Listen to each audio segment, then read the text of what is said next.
What's going on, people? We are Tottenham TV, back here for some breaking news. Tottenham Hotspur are seeming advancing on Eberechi Eze. We've got a whole bunch of other stuff to talk about today, and let's hope today is going to be a good day. You feeling it, Sim? I don't know if we're going to get it today. Look, we're going to get it, but I don't know about today. We'll see. I don't know. The news seems to be pretty similar to what it was before. So there's conversations, more negotiations. Once we hear about El Kanous going to Palace, I'll start to get more excited, I think.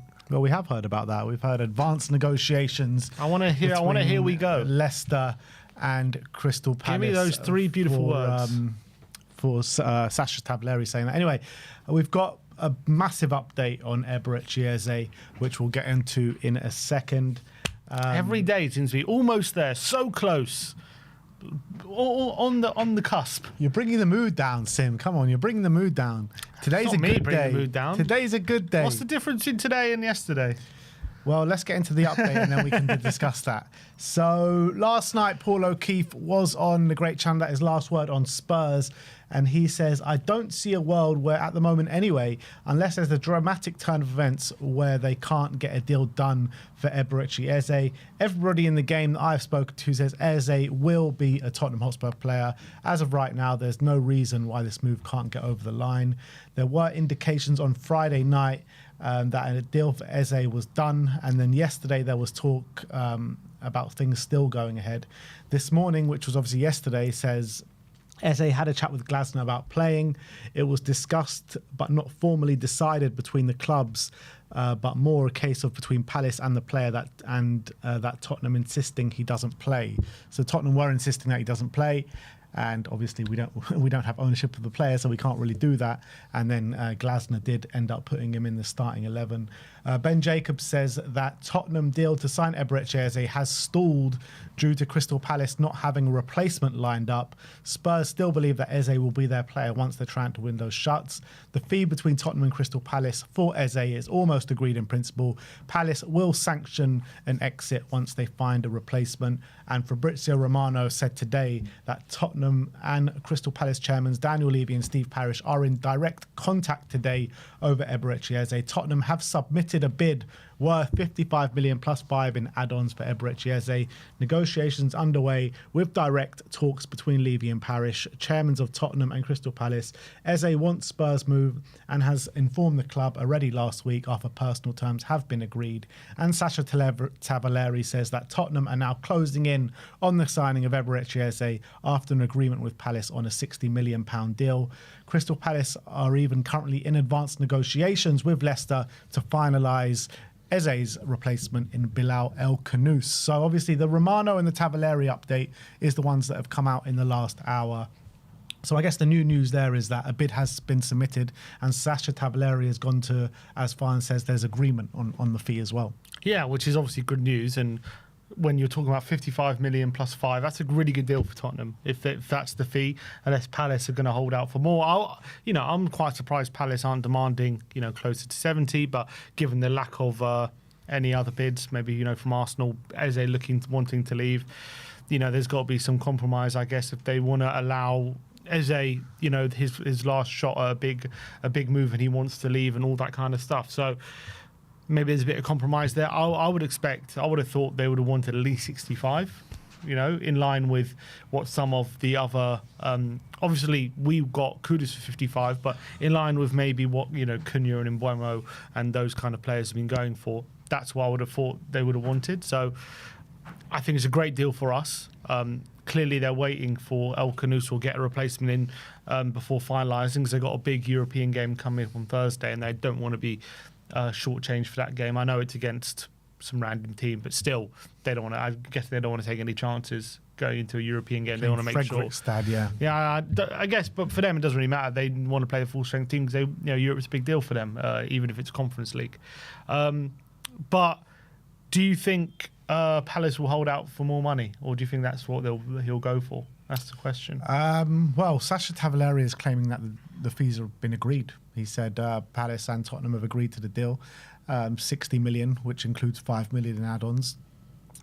I mean, if Palace are kind of holding out for more money, is a bit of a dangerous game, because if he does end up staying for this season, you've got a player that has obviously come out, agreed personal terms with another club and wants out.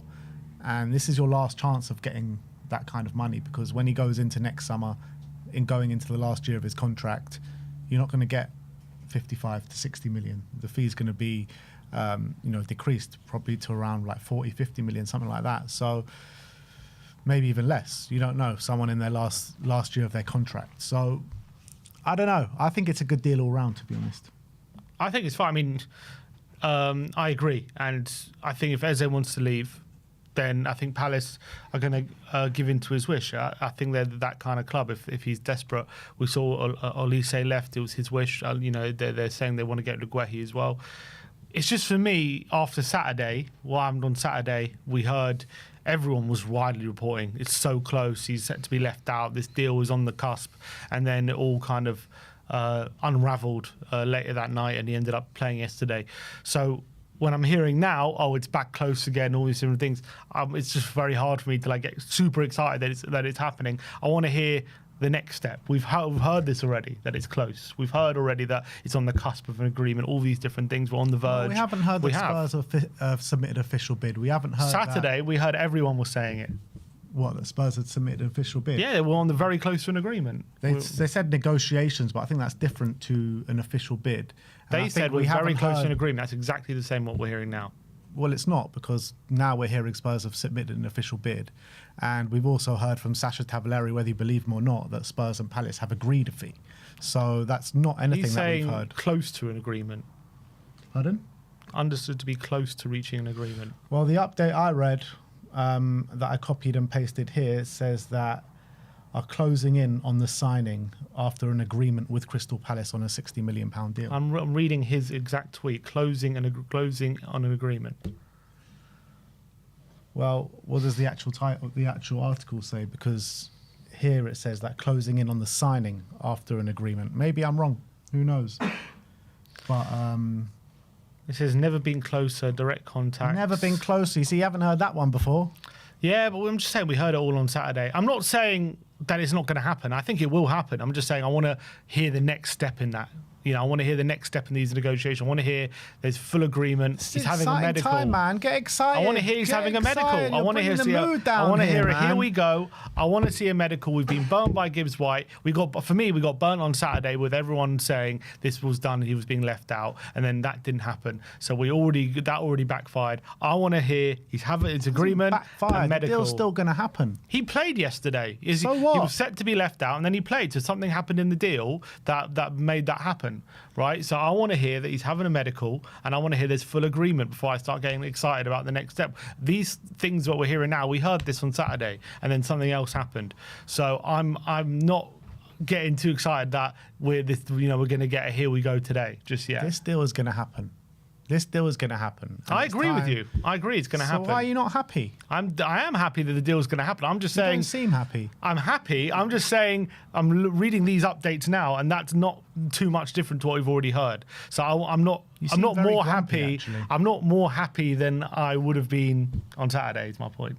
Just get excited. This deal's happening. I'm excited about it happening, but I want to hear a medical, and I want to hear an agreement. We've heard agreements and medicals before. It didn't pan out for us. Yeah, exactly right. But that's the next stage. I think this one, I'm excited. I am super excited. I am super happy, and I cannot wait to get this deal over the line. I think a here we go is coming imminently, whether it's today or tomorrow. I don't really care when it comes. I think it's coming, and I think it is time for everyone to get excited and mouth-watering prospect of having Eberechi Eze in this Tottenham side. We saw against Burnley, it was a struggle to play through the middle and break teams down. We've seen it all pre-season. Eberechi Eze is going to go some way to solving that. So I am super excited for this deal. Yeah, and I think what a player. I've wanted him for a long, long time at Tottenham. I think he's just such a phenomenal player, and I think elevates our team and our attack to new heights. And if we do get this deal over the line, what a signing this is! The most exciting. When was the last time we had an exciting signing as exciting as this? Mohamed Kudus. Don't think this is. No, it's not as exciting as this, but it's still like similar level. I think Eze is different level. I think when you're talking about all these players coming in the same window, that's the thing that excites me the most, to be honest. You know, a summer of Kudus, Eze, maybe even a Savinho in there as well, Hincapié. If we can get all these guys over the line, there is no more exciting time to be a Spurs fan, in my opinion. Mm-hmm. Yeah, and for me, I think if we can get him and we can get another one through the door, even if we don't get another one, if we just get Eze, I think that in itself really is going to help us so much for the future, and especially this season. I think he is so vital, having that creativity. And even just if we talk about yesterday, his performance, I thought he played really well against Chelsea yesterday. I thought they robbed of a goal, the free kick. Absolutely robbed, in my opinion. Yeah. And I thought he really, who was it playing right back for Chelsea? Was it Reece James? I thought he was giving him a real tough time. James couldn't handle him. And that's the kind of quality we're bringing. And he always has great games against the bigger sides as well for Palace. Always steps up. Massive big game player. Yeah. Big game player. Scored in the final. FA Cup. So he's got that kind of mentality of in the big games, he'll step up for you. And I think in the other games, you know, against low blocks and whatever, I think he's going to be the one you can trust to pick the lock, find that moment of magic. And he's such an exciting player. He really is. I love him. I'm so desperate to see. That's part of the reason why I'm not getting too excited, because I'm so desperate to have him in. Like until I hit more progress. Like, I don't want to get, because it's going to break my heart if this doesn't happen. It's going to break your heart either way. It's going to break my heart if this doesn't happen.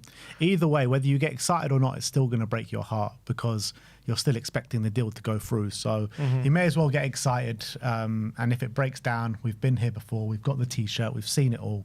The fear of being depressed after the deal doesn't sway me from getting excited, to be honest. I'm ready to get excited. I'm not ready to get let down. But, there is always that chance with Tottenham Hotspur. However, I'm very confident that we're getting this deal over the line. I'm super confident. I'm confident. I'm just saying right now that the updates today I don't see what is different to what we've heard so far. But what we've heard is close. So that's fine, and that's positive, and that is exciting. I'm just saying right now, with these new updates, I'm not seeing that thinking, oh, wow, this deal was progressed further than it was on Saturday.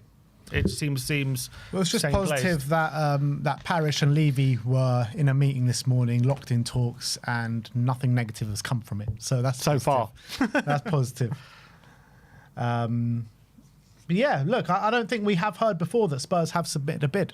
So we need to wait for that to get accepted. It all comes down to Palace and their replacement for him. If it's true that they're in advanced talks for El Kanous and that deal can happen, you imagine that it can happen, and El Kanous will be desperate to be playing in the Premier League again with Crystal Palace as opposed to Leicester.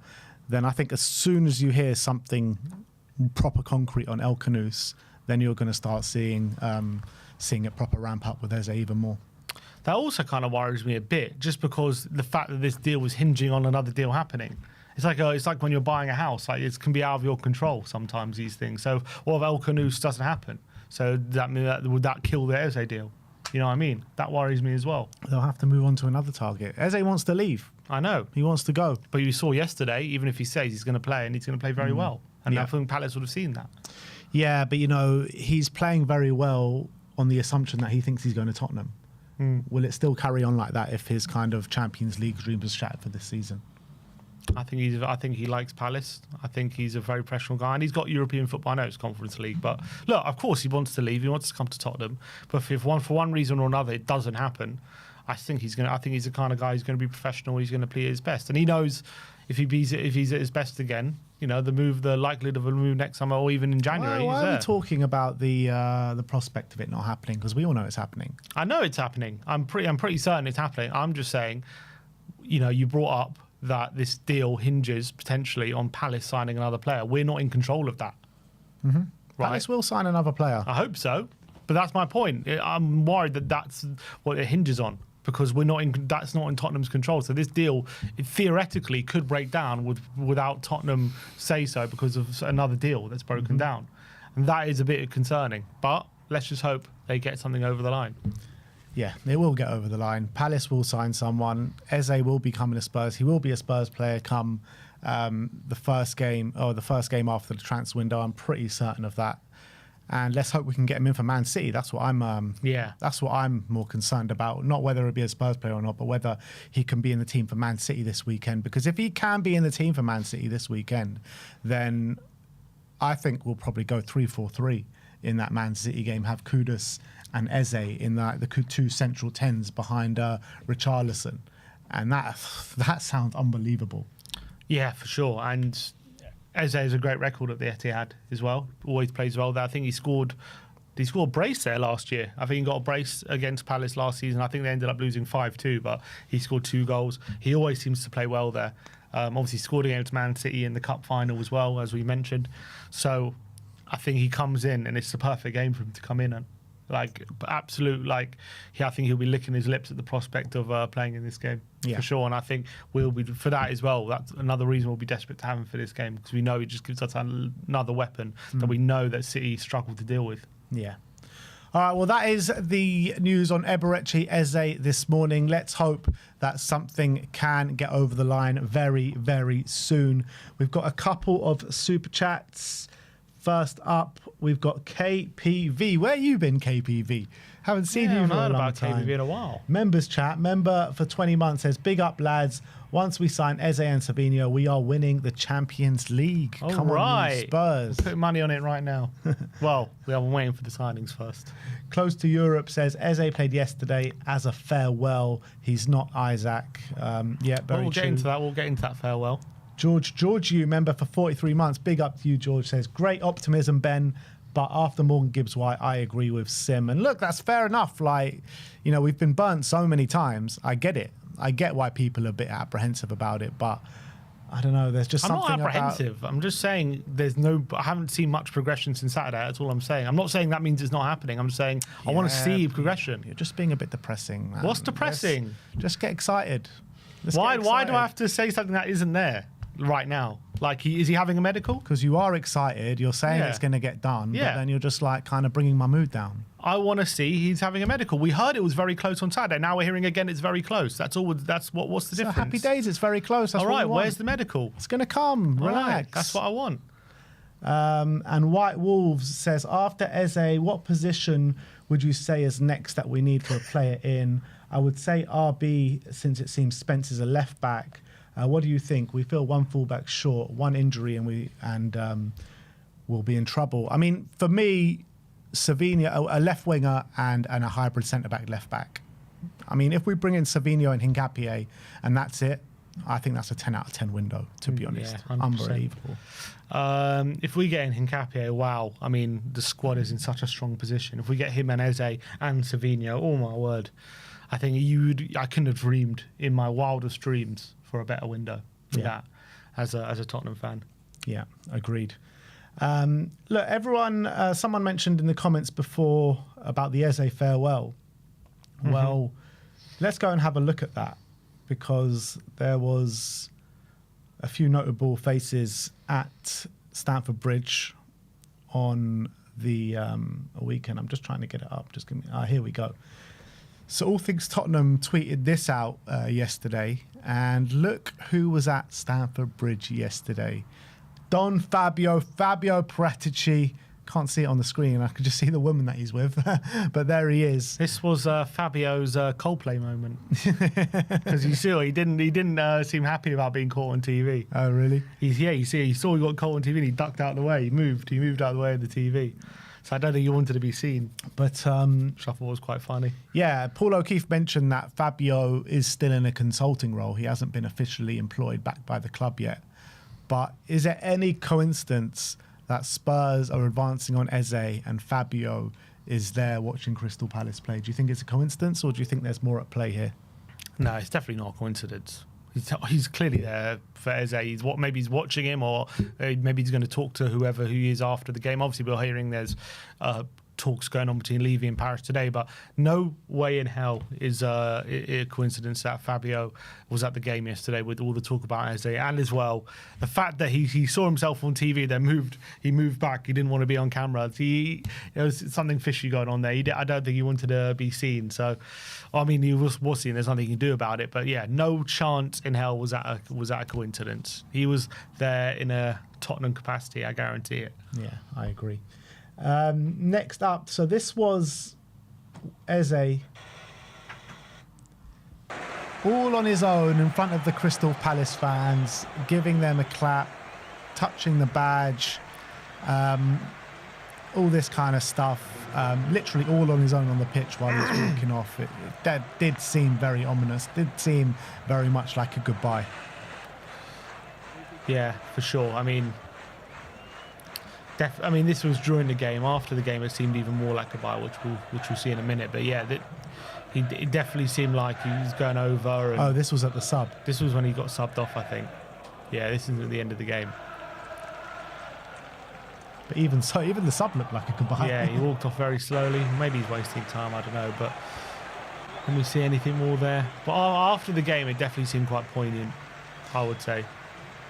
This was Eberechi Eze, looking very emotional on the sidelines there on the subs bench at Crystal Palace. Look at a guy who could have played his last game for a team he loved. 100%. And Bobby Manzi, who's a Crystal Palace reporter, said that Eze shares a moment on his own with the Palace support after most of the players had left the pitch. And if you scroll up to the next tweet, this is the moment that he's talking about. Yeah, so this is a moment where it seemed like all on his own, clapping the fans. Look, there are other players there kind of standing on their own as well, but there's just something different about the Eze one.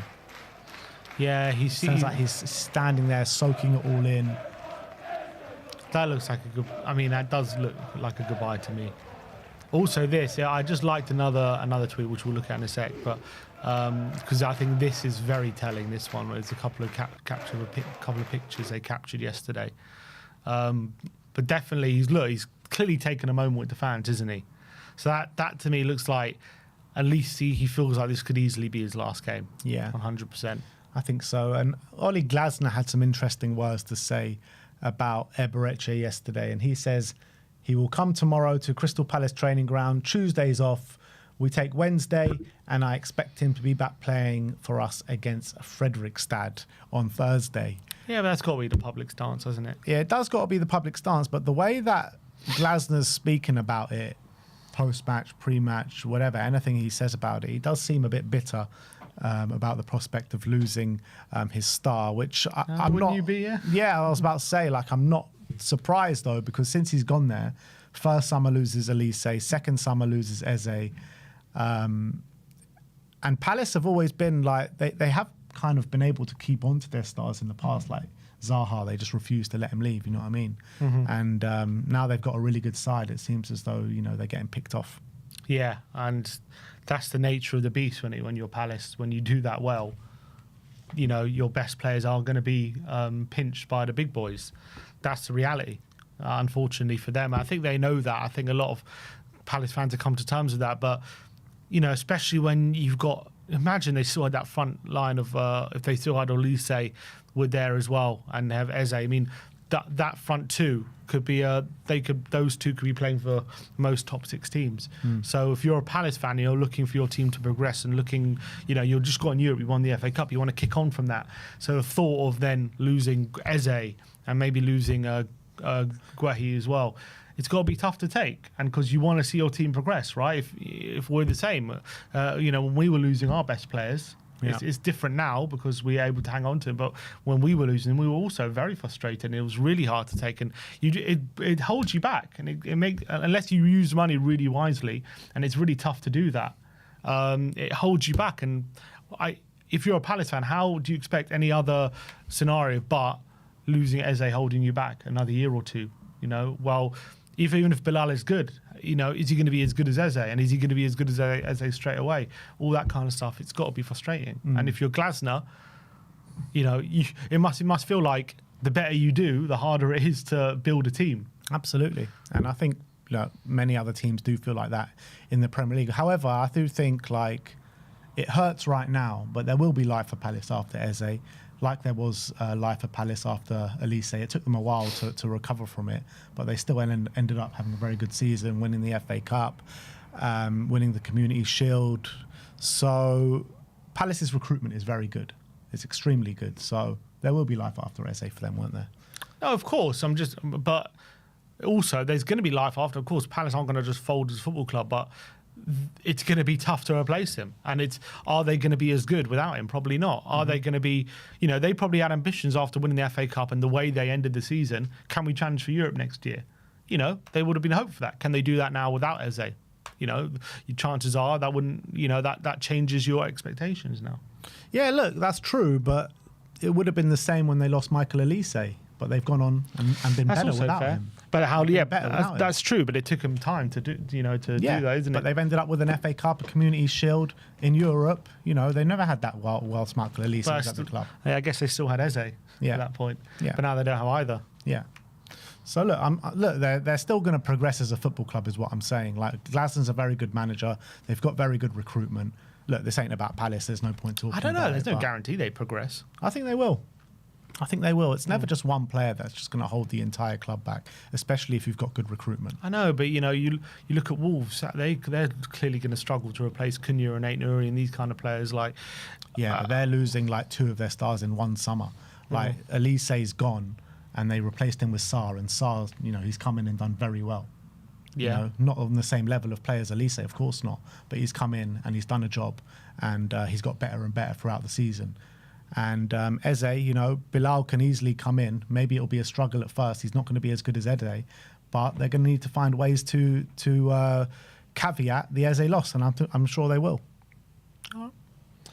And the last one Sim just liked was from the BBC Sport, right at the top. Yeah. And so this is, one, was this a goodbye? Eberechi Eze shows his appreciation to Palace at full time. So that was the clip that we just showed you, just with a few stills.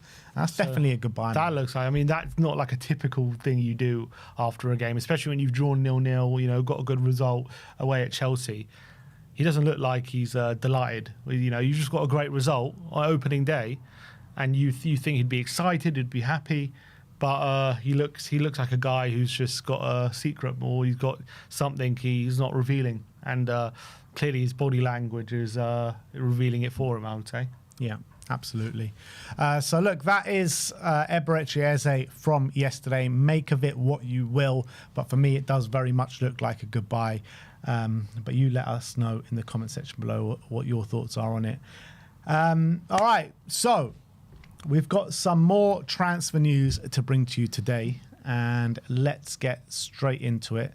We're going to start off with Savinho, and the news on Savinho, which, not too much news on it, but Paul O'Keefe is saying that Tottenham do intend to go back into Savinho. It would be a club record fee if they are to bring him in. Romano says that Tottenham need to put in big money on the table for Savinho, which is a bid more than 70 million euros. 50 million and 65 million euros is not enough to convince Man City. If Spurs don't bid high enough, Savinho will stay. Man City are not desperate to sell, and the Bleacher Report are claiming that Man City have told Pep Guardiola that they believe that they should accept the money for Savinho. The Brazilian has made it clear that he does want to join Tottenham. And this is an interesting one as well, because first of all, do we believe that Spurs are going to put in a club record fee for Savinho? Should they? Yeah. First of all, will they and should they? And also, the way I look at it is that if he is desperate to leave Man City, I'm sure Man City are going to sanction a move. Yeah, I would say so. If that's his position, and that's the history of what we've known from Man City, look, last summer Alvarez, everyone would have said no chance they let Alvarez go. What a great player he is, and he wanted to leave for one reason or other, and they sanctioned the move. Happens with any even very important good players. Cancelo, he wanted to leave, they let him go. Even though he was quite an important player.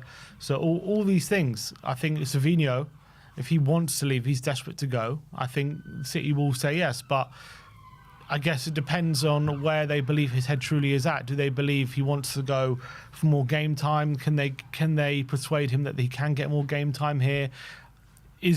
Are they going to demand? Oh my God, what's going on here? Are they demanding loads? No, nothing. I'm just getting baited. Are they demanding the actual money? Is that true? Are they actually going to be stubborn at 70 million? That's what I'm concerned about. If they are going to be stubborn at 70 million, are Tottenham going to go that high? Are Tottenham actually going to put in a club record fee for a 21-year-old with 1 year in the Premier League? Are we actually going to do that? Because I think expecting Tottenham to do that, I kind of feel like it's a bit deluded to think Tottenham will do that. Because there's no evidence to suggest Tottenham would ever do that. The only reason I reckon it would happen, the only reason I reckon, this deal does happen, is if there's compromise from Man City and they are lowering their demands, and then in line with that, Tottenham. I can see Tottenham maybe going to 60, but I would just be shocked if we're willing to go as high as 70. Now, if it's up to me, and if I'm running the transfers, and would I sanction a £70 million move for Savinho? I think I would, even though there's good argument to say why are you sanctioning a £70 million bid for a player like him. I just think, for me, I look at his talent. I really like the look of him. I think he's got unbelievable quality. I think he adds unbelievable ability to our front line, passing ability, dribbling ability. I think his ceiling is massive. But if you're the club, and thinking about the deals before that we haven't sanctioned, right? All the deals previously that we haven't sanctioned for less than this, for players who are more proven. I just can't, in my mind, think we would sanction a club record fee for a 21-year-old Savinho. I don't see how we do that. As much as I would like it. I think the prices that they're banding about is 70 million euros, which actually isn't a club record fee. It's just below. So a club record fee is 65. Yes, 60. Well, who was it? Solanke, 65. Yeah. So that's a club record fee. So 70 million euros would be about 60 million pounds. I think Spurs should do it. I think Spurs can do it, and I think Spurs will do it. Like we just keep hearing Spurs are going to go back to the negotiation table, and I don't think they'd be willing to go back to the negotiation table if they're not willing to put in this kind of money, because we heard they've already put in a fairly big bid in for Savinho. So I think Spurs will do it. I think Spurs will do it. I think it all comes down to a bit similar to Leicester. I think this case even more so of a replacement that Man City can bring in. We've heard that there's talks for Rodrigo, potentially some other players as well, and I think it all comes down to if Man City can agree something with Real Madrid for Rodrigo. Again, I think Spurs will put the money up for Savinho. Well, how much? So what? £60 million? Yeah. If it's 60 million, I think they'll do it. If it's more than that, if it is a club record fee, I don't know if they will. Yeah, I don't think anyone's spoken about more than 70 million euros, have they? Paul O'Keefe said club record fee. Yeah, Paul O'Keefe said club record fee, but Romano's saying like 70 million euros. Yeah. I know. I feel like when it comes to reporting, euros and pounds are very interchangeable. I feel like with too interchangeable for like some people report pounds, some people report 70 euros, and it can get a lot lost in translation a lot. I feel with these things. So he might be saying euros. Maybe he heard pounds and said euros. Like I've seen it with reporting a lot. So I don't know the truth, obviously. But all I know is Paul O'Keefe is reporting if a club record fee. If that's the case, I don't see us stumping up a club record fee for him. If it is around, I think the deal would have to be similar to Eze. I don't see why Tottenham internally would feel like he would have to cost more than Eze. Like why would that make sense to Tottenham? Well, the only reason is because he's got he's got a lot longer left on his contract. He's only just signed for Man City a year ago. Mm-hmm. He's got a long contract. Eze's contract is running down. It's got 2 years left. Crystal Palace know this is the last summer to get big whack for him. Whereas Man City, they know that this guy's just going to get better and better. So they both hold a massive value, and it's probably similar at this moment in time because of the contract situations. Yeah, I just hope we do it. I hope we stump up the money.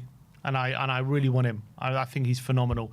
I think how exciting that attack would be, like with him, Eze and Kudus, with the likes of Tell and Odegaard and Brennan behind as well.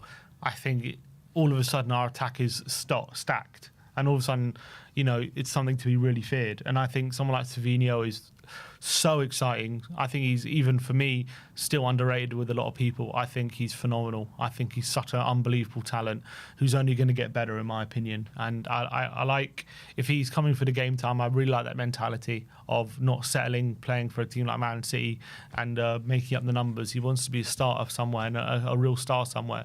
And I think he's got the quality to do it. I really do. I'm such a big believer in him. I just hope Tottenham do stump up that money that's required. I hope that they get put enough that's going to get the deal done. I just can't really compute in my mind that we would actually get him and Eze. Yeah, it doesn't sound very Tottenham. Doesn't sound Tottenham at all. Doesn't sound Tottenham to get Kudus and Eze in the same window. Never mind Savinho on top of that. Yeah, that's also true. But then again, those were two kind of. Eze's a player with 2 years left in his deal. Kudus was an opportunity because West Ham really had to sell. So those are Tottenham taking advantage of the situation. This one, I don't know. Did Savinho want to leave and Tottenham then take advantage, or was this something that Tottenham approached him and he's like, all right, I'll do it? Or is it a case of Man City have told him, look, we want to go for Rodrigo, so we're willing to let you go find another club? I struggle to know what the impetus for this move is. It's interesting, but regardless what it is, there's so many cases of it. Like if a player shows a willingness to leave or wants to leave Man City, they more or less every time sanction the deal. Like they don't want a player that has any sort of inkling that doesn't want to be there. So this is what makes me more confident about the deal. Yeah. Will they compromise? Will they need to compromise? Those are the questions. Yeah, that remains to be seen. But I think Spurs are going to obviously focus very much on the Eze deal first, and then we'll start hearing more about the Savinho deal, in my opinion. Yeah. So we'll see what happens. Next up, we are going to talk about back to Brentford's captain, Nathan Collins, as Mike Keegan of the Daily Mail says that Tottenham are interested in Nathan Collins. The Bees have no need to sell given the summer departures and having made the player their captain for this season. Manchester United and Liverpool are also interested in the Brentford centre-back. I mean, we heard when Frank first came in, he wanted to bring Nathan Collins to the club. We know that Spurs are looking for a centre-back, but I just cannot for the life of me seeing another one of Brentford's important players leaving, particularly after the result they had first game season.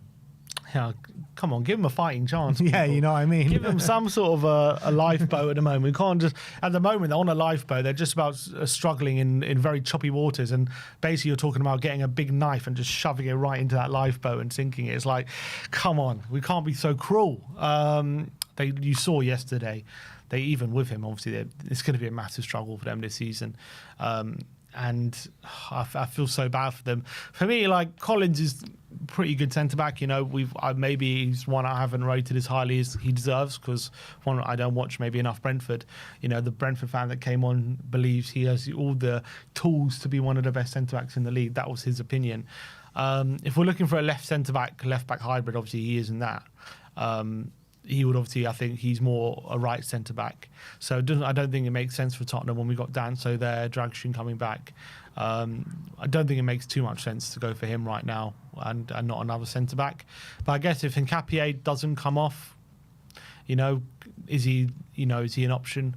Maybe more, but I don't think we're serious about him. I don't think we're going to go for him. Let's move on and let's talk about our number one target in the defensive options, and that is Piero Hincapié. As Paul O'Keefe said yesterday on Last Word on Spurs, that Tottenham have identified Hincapié as the main candidate for the left-sided centre-back role.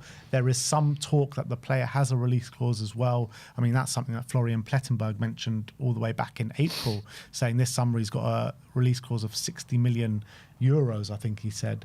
Fabrizio Romano did say that despite Premier League clubs' appreciation, Bayer Leverkusen see Hincapié as a key part of the project, no intention to sell this summer, and he's seen as a crucial player by Erik ten Hag, who's obviously now the Bayer Leverkusen manager. But if he's got a release clause, there's little they can do if someone comes in and puts the money down. Tell that to Marinakis. Yeah. Got to do it in the right way. Exactly. Look, I love Hincapié. I think it's phenomenal. I think he'd be the absolute perfect signing and per last piece of the jigsaw for our back line. And you bring him in, I think it covers you in so much. You're all of a sudden you're a bit less worried about Van der Ven being injured. Also, may potentially protects you down the line if Romero wants to leave. He then also covers left back. Can play a back three more regularly. There's so many positives for this. I think 60 million would be a fantastic deal. I think it would be well worth the money. I think he's a great defender. He's so aggressive, so strong, also very good on the ball as well. Can do so much. But are Tottenham really going to push the boat out for? Are we going to spend 60 million on Eze, potentially 60 to 70 million on Savinho, plus another 60 million on Hincapié? I'll believe when I see it. This is what investment looks like, people. This is what it looks like. Spurs finally acting like a big club, hopefully. Talk is cheap. I'll believe it when I see it. I'm not going to get excited. I'll be shocked if we get even another 3 signings. Of those 3, I can't see for the life of me more than 2. I think 2 at the very maximum. I don't think we're getting all 3 of them.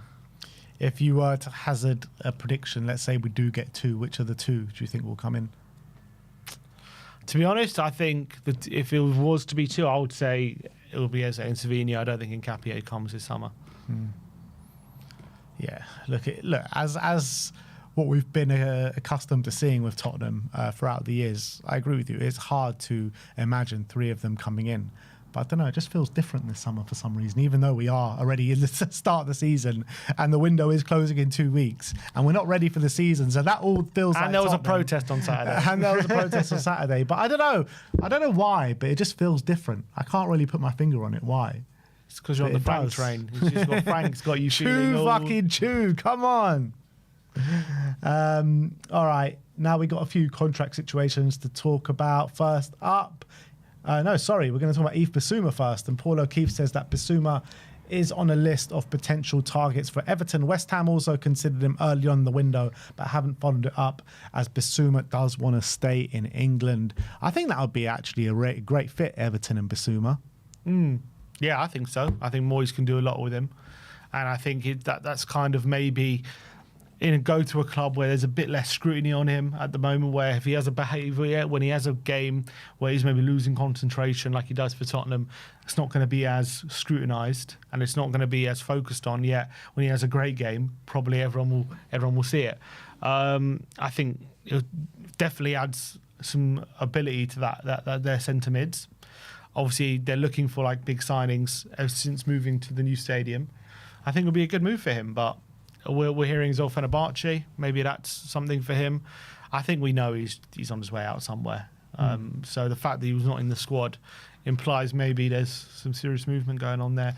Yeah, but I think he's injured him, didn't you know? Yeah, apparently. I think 15 million will get the deal done. Yeah. I would even accept 10 to be honest. I mean, I'd accept probably anything at this stage. Like, you just got to take what you can get. Bissouma, last year of his contract, it just is what it is. Next up, we're going to talk about Rodrigo Bentancur. And Paul O'Keefe says that Thomas Frank is a big fan and the wheels are in motion regarding a new contract at Tottenham. The Standard reporting that Tottenham view Bentancur as a key part of Thomas Frank's plans and have no intention to sell the midfielder this summer. So with no intention to sell the midfielder this summer, that tells me that a contract is very much far down the line. Yeah, I would say so. And I think he's going to be a big player. We've seen him pre-season. He's been basically the most trusted midfielder against PSG. Phenomenal performance. And we know Bentancur, first of all, there were signs at the back end of last season in that Europa League run. Definitely signs of him getting back to his best and getting back to that full sharpness we saw pre his ACL, which unfortunately, he's had some inconsistent form since then. But we all know Bentancur's a phenomenal player when he's at his best. And I'm sure Frank will look at that thinking, he can do it. He can do so much. He's good on the ball. He's a good carrier, good defensively. Like, there's no reason not to like him. I think when he's in his best physically, he's also one that, good concentration. He's quite consistent as well. That period under Conte, he was super consistent for many, many games. So I think if I was Frank, I would also want to keep him and want him to be one of the leaders in the group. No reason why not. Yeah, I mean, you look at that performance on Wednesday night against PSG. I think that is him back to his best. You know, that was very reminiscent of performances that we've seen kind of pre-injury, in my opinion. And yeah, look, I think it's good to tie him down to another contract. It got me thinking, though, like with everyone fit, well, not with the players that we've got at our disposal this season, who is our strongest midfield three pairing in a 4-2-3-1? Yeah, it's a good question. I don't know.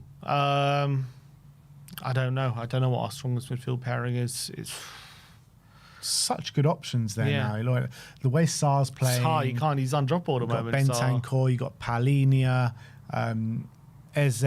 If we bring in Eze, that is, I'm trying to assume. So I mean, it's crazy to think of.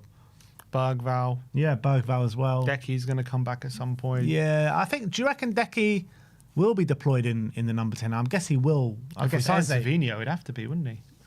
Yeah, I think Savinho is going to be used more on the left though. Well, you got Kudus, you got Johnson, you've got Savinho, you've got Tell, you've got Odebear. Is he going to really start on a wing? I'm not saying not because I don't think he's better than any of those players. I'm just saying those are all wingers. And we know Decky likes to be more of a number 10 at the moment. I think when Eze needs a rest, I think Eze will be the first choice there.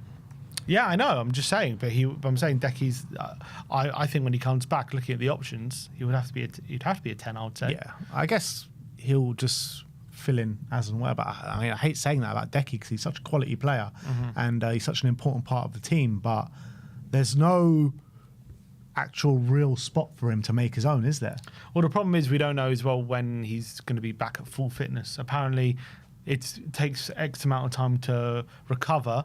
And then once you've recovered, it takes quite a long time to actually get back to your best as well. So I think he missed season might even just be a write-off for him as well. I don't know if we can expect him to be back at his best, but he will be available at some point. Don't worry, he'll be back for Budapest. Budapest, exactly. That's the main thing. But look, if I ask you what's City's best three or Liverpool's best three, I bet it's hard for you to say that as well. Maybe you could give an answer. I'm just saying it's probably you could name a lot of threes as their best, and that's what you need at this current 100% when you're competing. 100%. I completely agree. And for too long now at Tottenham Hotspur, we've only had a starting 11 and not much else after that. And now it's looking like we've got a bit of a beefy squad with good options. If we bring in these players with good options in pretty much every area of the pitch, I would go as far to say if we can bring in these three players, I think it's the strongest squad we've ever had. Yeah, I think depth-wise, for sure. When you say if you were to name a starting 11, I don't know if it would be the best starting 11 we've ever had. Yeah. But when it comes to like depth, yeah, 100%. I would say I can't remember a time we've had so many options. Like I was looking at the squad yesterday and the players who weren't in the squad, and then the signings we're potentially making. I'm thinking it's going to be some serious talent not being in squad matchday squads going forward. You know, if we don't get sales through the door, like that's how much depth we have. Yeah. And last but not least, Djed Spence has signed, sealed, delivered, new contract officially confirmed by Tottenham Hotspur today. It was interesting. Spurs put out saying, we're delighted to announce Djed Spence has signed a new long-term contract at the club. But they in their statement and in the website update that they didn't mention what the length of that contract is.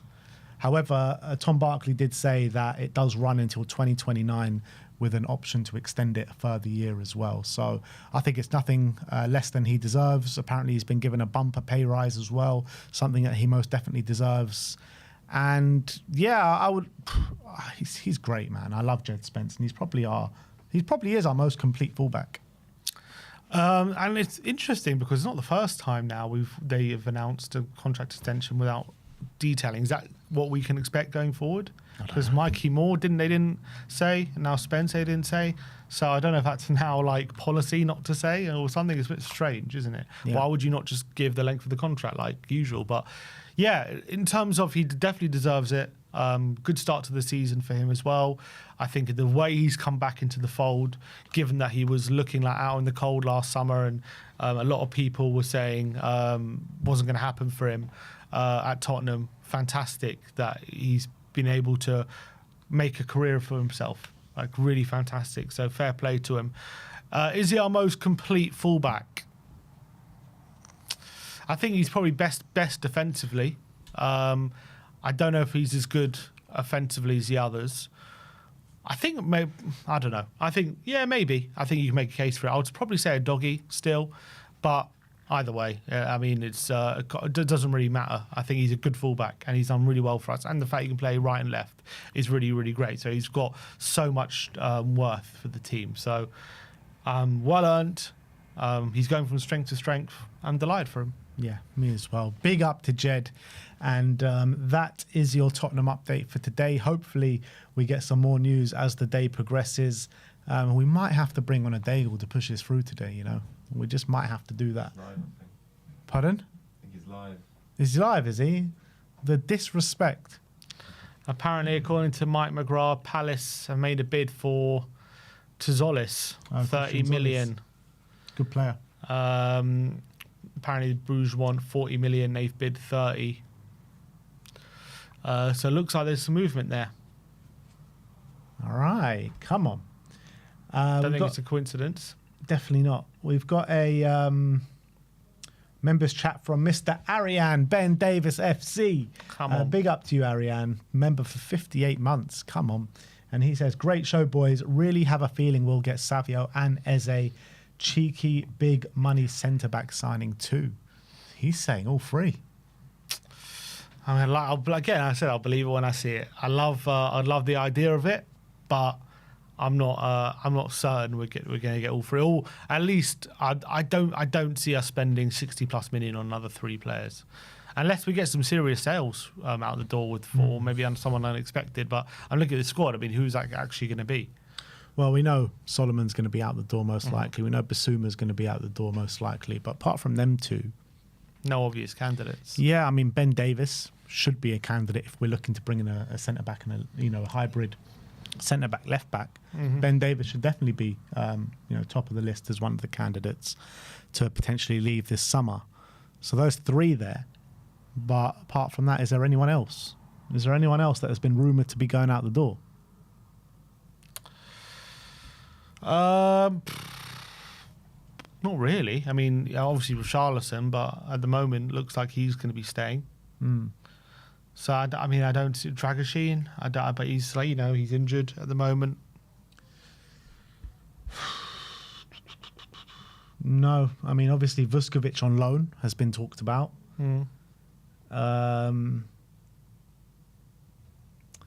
Nah, there really isn't anyone else unless one of Tell and Odeberg gets loaned out or something. But I can't really see that happening at this moment in time. Yeah.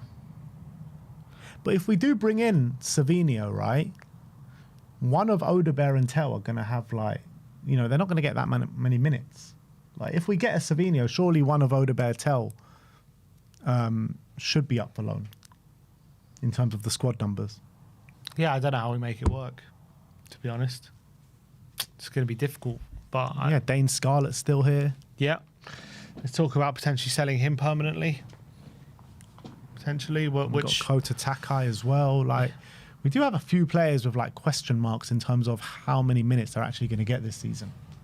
There's that, and how we fit them in the squad as well. How we make the squad numbers work. Yeah, which is already a precarious situation. So, I'm so sick of talking about it because we spoke about it. I don't think they're going to be able to fit Tell. If we get Savinho, I don't think they're going to be able to fit in the Champions League for Tell and Odeberg. I think one of them is going to have to miss out.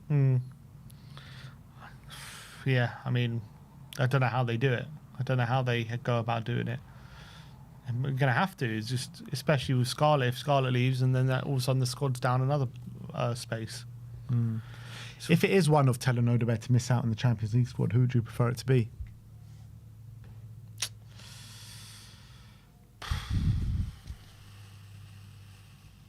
I would say I prefer it to be Odeberg. Really?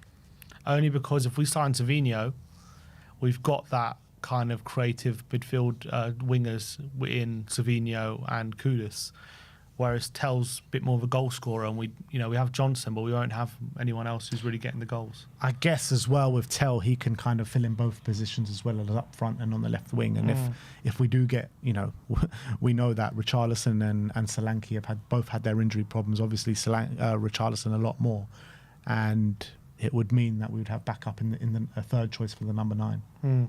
Exactly. So I guess on that aspect, I probably do tend to agree with you. But as a left winger, I do prefer Odegaard at this moment in time. Well, he's playing better at the moment. Yeah. That's true. But we haven't seen too much of Tell on the left there, have we, to be honest? No. To be honest, we haven't seen much from Tell in the Spurs shirt yet. We're still waiting for him to kind of flourish. Like, we've seen like little moments here and there within games. But I don't think we've seen anything like too much to suggest yet that, you know, he can be a big player for us this season. I think it's difficult because of the situation, but I think we've seen things. I've seen things anyway that you can tell he's like a small good moments player. in games, yeah. But like nothing.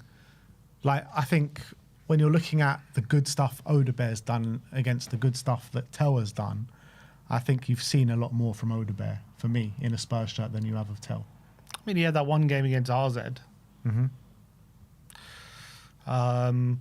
But even if you're judging on like pre-season and stuff, I know Tell only played as number 9, but kind of like being able to get the ball out on the left and become a real threat. I don't think we've seen He had a good game much. against Arsenal, didn't he, Odegaard? Yeah. He had a good half. I think, yeah, but he's probably shown more, but I don't think it's like it's been so much more. But yeah, he's shown more. I understand the point. Like, I would say at the moment, if you're saying who deserves it, probably Odegaard. Yeah. Angry Christmas Baby says, watching Wharton, he's worthy of a big transfer fee. Yeah, I completely agree. Obviously, I don't think it's something that we can get done this summer, but it could be something that we potentially look at in the future. Wharton, I would love to see Wharton at the club. Wharton ain't coming this summer, that's for sure. And look, there's been a lot of talk about it. He's going to cost 80 million or whatever. Maybe, well, potentially at the moment 100 million. Yeah, he ain't going to happen this summer. And Niall Thorpe says, if we sign Eze and Savinho, what's the expectations this year? It's interesting that, because I asked the question to someone, can't remember who, yesterday. I said, if we can bring in these 3 players, never mind, let's say these 3 players, will we have enough to break the top 4 this season? And I think about it, I don't see why not. Or I don't think you spend 200 million to not challenge the top 4. Yeah. So I think that would be the expectation from the club, to at least be close to it, or challenge. That would be to get into that top 4. That would be the aim if we spend all this money, 100%. And you look at the squad and you look at some of the players we got, and all of a sudden I think, you know, the back 4, when it's all the first choice back 4, you know, it's as good as any, you know, it's very good. You got in the midfield, you would have Eze, Paulinho, Bentancur, Berg, Valsar, so that's really good. You got wingers of Savinho, Kudus. I don't know. I would still say, even with those signings, you know, City, Liverpool, probably even Arsenal, I don't think our squads are as good as those. But, you know, Chelsea potentially, you can rival them maybe. You're looking at Arsenal, though. They just don't feel anyone with confidence at the moment. Like, they were shocking all the way through pre-season, shocking against United, but got the win. But this is what they do, isn't it, Arsenal? They're just a terrible footballing side. I don't with the players that they got, they shouldn't be. But with the tactics that they deploy, I don't know. Just something doesn't seem right at Arsenal. Yeah, watching it yesterday. I mean, I was only able to watch most of the second half, but it's very similar to last season. Remember last season they started the season, and it was like they were winning. I remember they had some really tough away games at the beginning of last season, and they beat like Villa away, they beat us away. They drew to Man City, and everyone was saying, "Oh, this is title potential. This is a sign of a title-winning team when you've got these tough away games." But people glossed over that they weren't playing well. They were getting lucky in a lot of these games. Rail was bailing them out, and it caught up with them. I felt performances, let alone I know they had injury problems as well, but the performances did catch up with them, and the people tend to forget that. And I think for me, that was a very similar performance to what we saw last season, definitely earlier in the season. So as much as on the face of it, winning at Old Trafford, getting an away win like that is good, and you know you're going to need that if you want to challenge for the title, I definitely was not convinced with that performance at all. Yeah, me as well. But yeah, I mean, definitely after the first weekend of the Premier League, there's only one side that really impressed me like properly, and that was Manchester City. They looked incredible. They really did. That Tijani Reinders on his debut was just looked like he'd been there for years, didn't it? What a player. What a player he is. And Spurs played Man City this weekend. Spurs won 3-0, Man City won 4-0. Can we go there and win? Well, that's what we do at Man City. That's what we do. It's what we do. 100% we can. 100%. I think Frank's going to get us. Look, Frank always done for City, gave him a game, really good game. And I think Man City, they're imperious. They're better than us player-wise. Don't get me wrong. But look, we gave PSG a good game, albeit they had 1 week of training. We gave them a very good game and nearly won the game. I think there's no reason to not think, especially if we get Eze in, I think we can go down and win. If we do go there and win, do you think that sends like a statement out? For sure. I think so. Especially I think it's if a it's massive convincing, statement win if we go and win on the back of that Man City performance, first game of the season. I think it's a massive statement. Absolutely. What does that statement say? We're good again. But we won 4-0 there last year, but I guess it was a different Man City side. They were, we kind of started their slump last season. But I know. I mean, at the time, it was weird because at the time we won 4-0, they were actually riding quite high. So it was seen as like an incredible result. But then I think for the subsequent weeks, they lost the next like 5 or 6 games or something. More, yeah. So like, then in hindsight, the result wasn't maybe as impressive. But I think if we beat them, and I think, Frank would be showing his managerial chops, wouldn't he? Tactical chops. And I think it definitely sends a message like we're not the team we were last season in the league. We're going to be a different team. And we're going to be much more difficult to play against. And, watch out. Yeah. Who do we have after Man City? Is it Bournemouth? Bournemouth at home, I think, yeah. Wow. All right, a couple more super chats coming through. This is Philly Ali, members chat, member for 47 months, and he says, what do we think about the percentage chances are there for Savinho, Eze, and Hincapié? Percentage chance for any 2, for all 3, with Levy and Morgan Gibbs-White already. You're the percentages man. So what's the... He's saying, what are the percentage chances of all 3 signings happening? What are the percentage I would chances say... of just 2 of the signings happening? I would say percentage we get all 3 is probably about 5%. 5%, really? That low? We get all 3 for sure, about 5%. That we get 2 out of the 3, depending on what 2 you're talking about. If you're talking about Eze and Savinho, I put that at about the chance that it will happen, both of them, maybe 55%. I think Eze at this moment, I would say that's probably 85% to 90% right now. Savinho, I'd still say that's nearly 50-50. I'm not quite sure on that one. Hincapié, that's about 10% chance, I would say, right now. Wow. 95% chance that we're not going to get all 3 signings. For sure, What about forgetting Capier, just 3 signings in general? Oh, just 3 signings in general, and 2 of them being Eze and Savinho? Yeah. Probably like 35%. Really? Do we get Eze, Savinho and a third? Yeah. What, for big money or just any third? Just any third. 3 signings to come through the door. Yeah, maybe 35, 40%. I mean, I'm just making these numbers up, but this is just my intuition talking.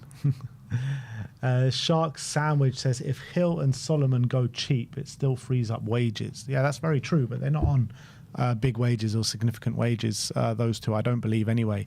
Solomon might be, actually. I think Solomon might be on about 60 or 70 or something. Let me check. So Manor Solomon is on 60.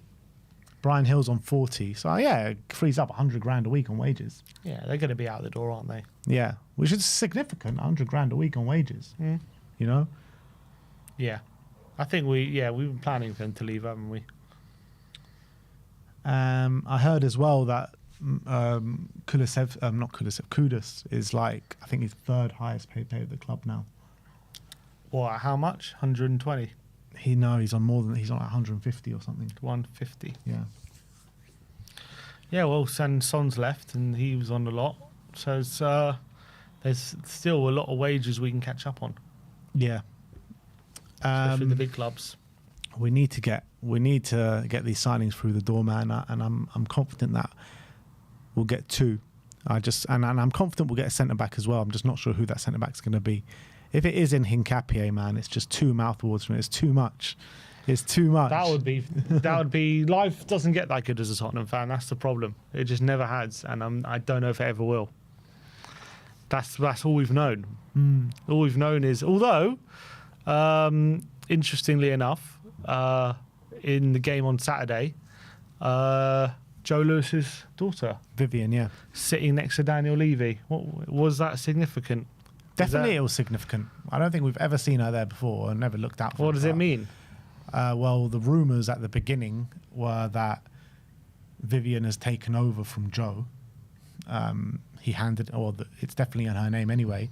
And we're also hearing that there's been significant investment from ENIC into the club. So I think that she is up there running the show with ahead of Daniel, on top of Daniel. Well, the rumours were that she doesn't like Daniel. That is the rumours as well, yeah. But they seem to be getting on Saturday. Yeah.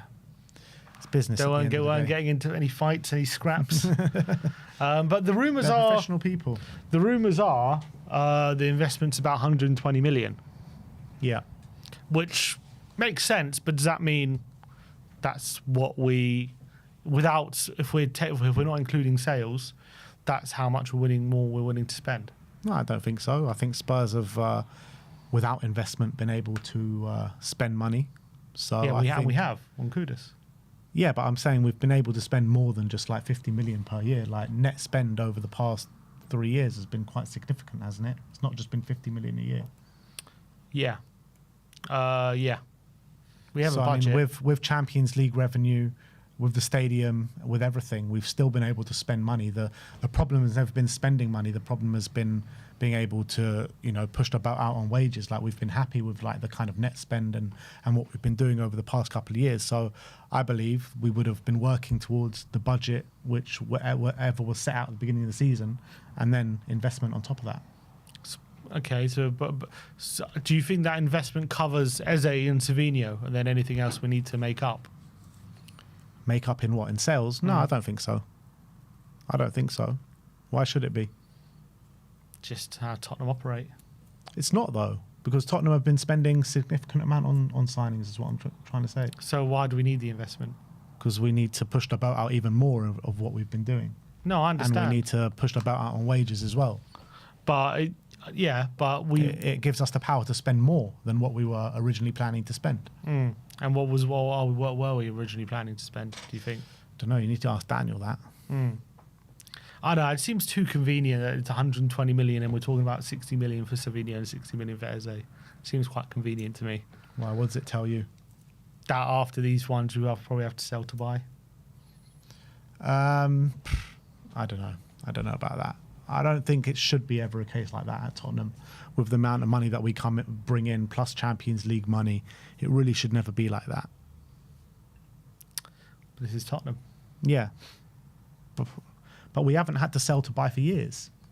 Well, we heard rumours at the beginning of the window. Yeah, we hear that at the beginning of every window, though. I know. But at some point, after spending 180 million, would it be? If after Savinho and Eze and Kudus and Takai? What's our net spend every year? Like, it's over 100 million, isn't it? Right.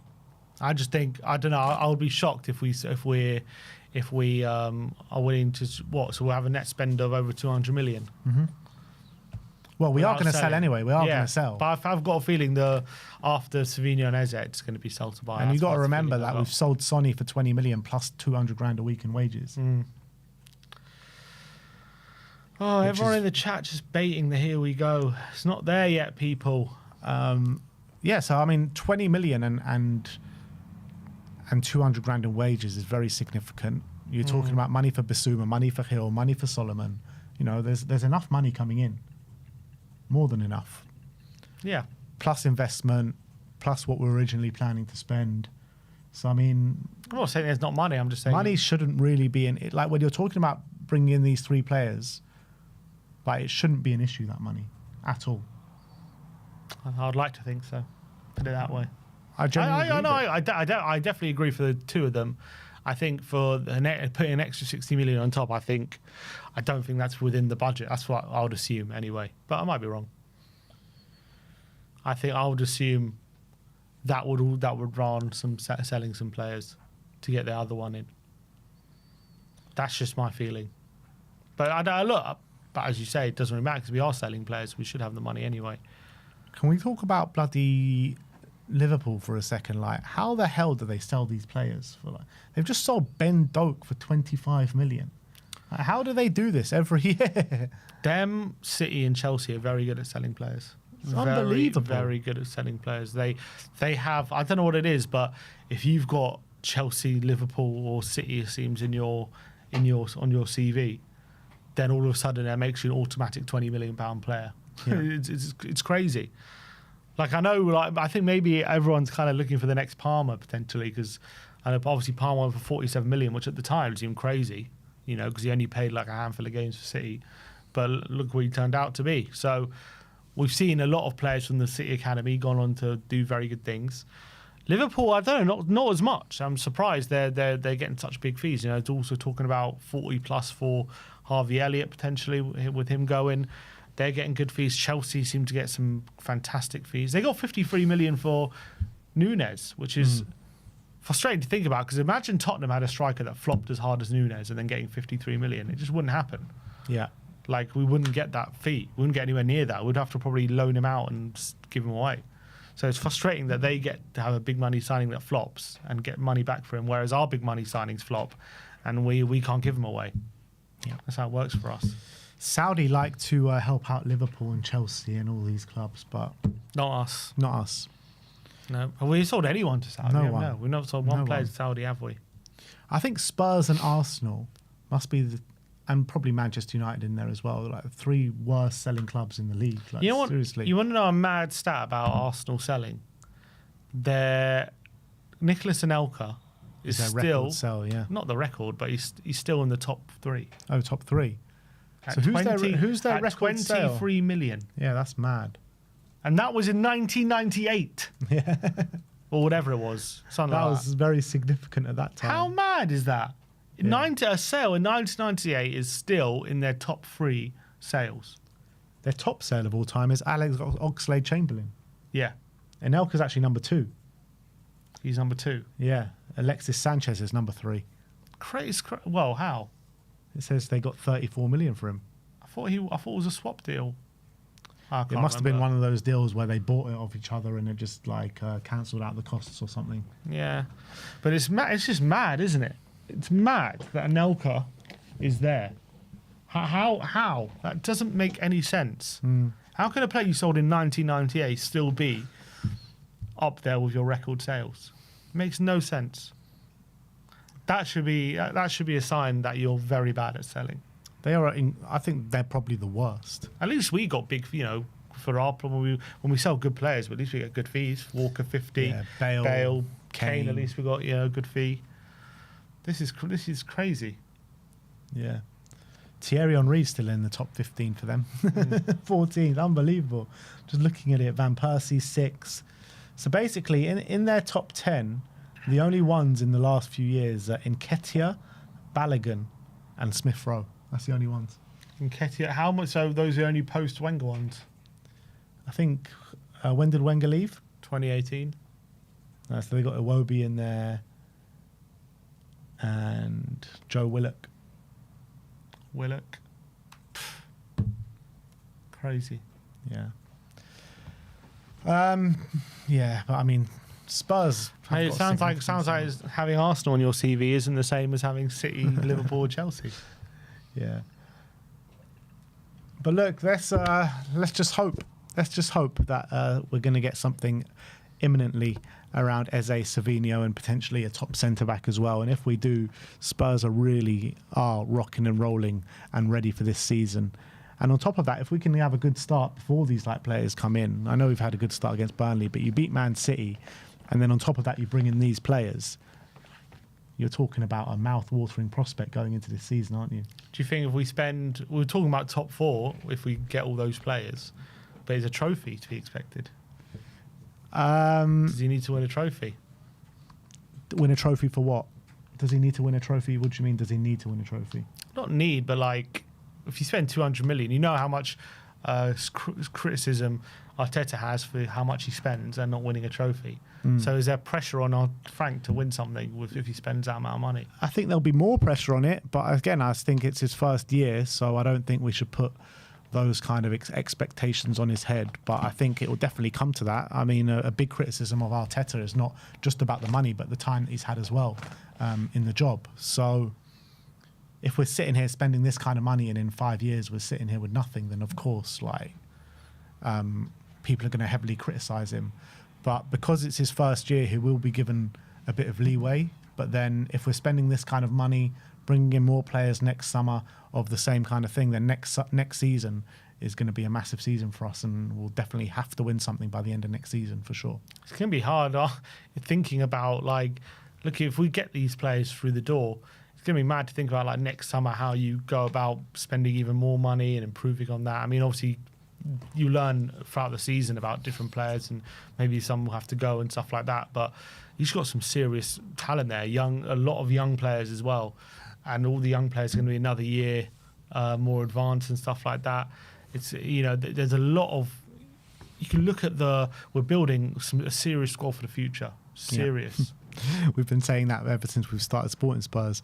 But I think next summer, if all goes to plan, then I think probably we're going to look to bring in a top six, like an Adam Wharton for next summer, to replace João Pellegrini, you know, going back on loan. That's what I think. Unless he smashes it. Yeah, but even so, I think we'd probably want to get a younger one in there anyway. We do have Archie Gray. Yeah, we got Gray there. I mean, if he's like as good as he was at Fulham, then you want to keep him, wouldn't you? How old is he? 29. Yeah. Yeah. So he's still got a good few years left in him. I mean, there's no reason to. And to be fair, like, the buy option of 25 million, like, there's no chance we don't take that up if he has an unbelievable year. Miguel Delaney says peace should be updated today, but Palace and Spurs met today. Feeling is agreement is closer, but no deal yet on payment structure. It's coming, people. It's coming. It's what we heard on Saturday. Why can we not progress this deal? It's coming. He said goodbye to his fans. They're looking for replacements. And he'll say hello on Thursday. Paratici was at the ground at Stamford Bridge watching him. You know? Great. When's the medical booked? It will be booked, don't worry. I want to hear it. Yeah, you will. All in good time, my friend. All in good time. But, yeah, look, I think that is all we have for you guys today. Obviously, if anything breaks and any developments happen over the coming hours, we'll be here to cover it. But thank you, everyone, for joining us today. Like, subscribe, and comment. And as always, come on, you Spurs.